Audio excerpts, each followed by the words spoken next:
Le Salon PEPS pour nous est un événement majeur qui a lieu tous les 2 ans. Il nous permet déjà de nous rencontrer dans un lieu qui est complètement adapté, donc le Zénith de Saint-Étienne, qui est hyper sympa, qui fait partie de la vie stéphanoise. Et on a tous les acteurs du transport, des fournisseurs justement à nous transporteurs, à la réalisation, qui nous permettent de nous montrer sous un autre jour. Ça permet aussi, au-delà du cas de transport, d'élargir justement par rapport aux institutions aussi. Et c'est intéressant d'avoir justement cet éclairage. Et ça permet aussi de voir à quel point c'est un métier technique. Bien, bonjour à toutes et à tous, bienvenue ici au Zénith de Saint-Étienne Métropole. Je me présente Philippe Louache, je suis journaliste et j'ai le plaisir d'être le modérateur de cet après-midi.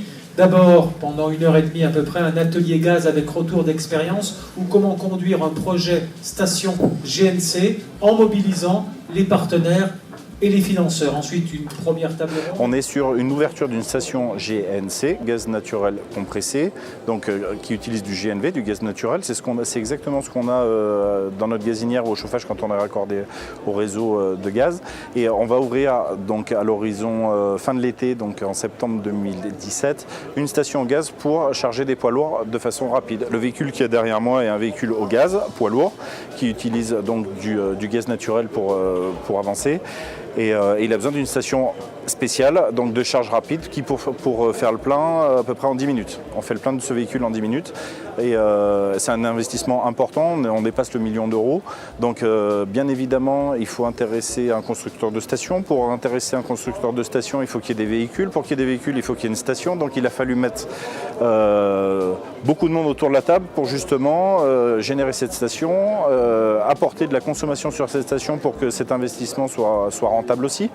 On est vraiment en train de parler d'une énergie renouvelable qui sera produite en grande quantité, qui sera injectée dans le réseau de gaz à côté de la STEP, de la station d'épuration, et qui pourra être utilisée comme carburant à la station. Bien sûr, l'environnement, c'est extrêmement important.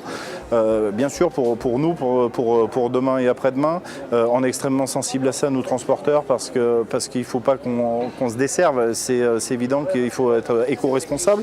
On l'est aujourd'hui dans tous nos choix, que ce soit pneumatique, le constructeur de matériel, l'aérodynamique, enfin tout ce qui nous permet de consommer moins.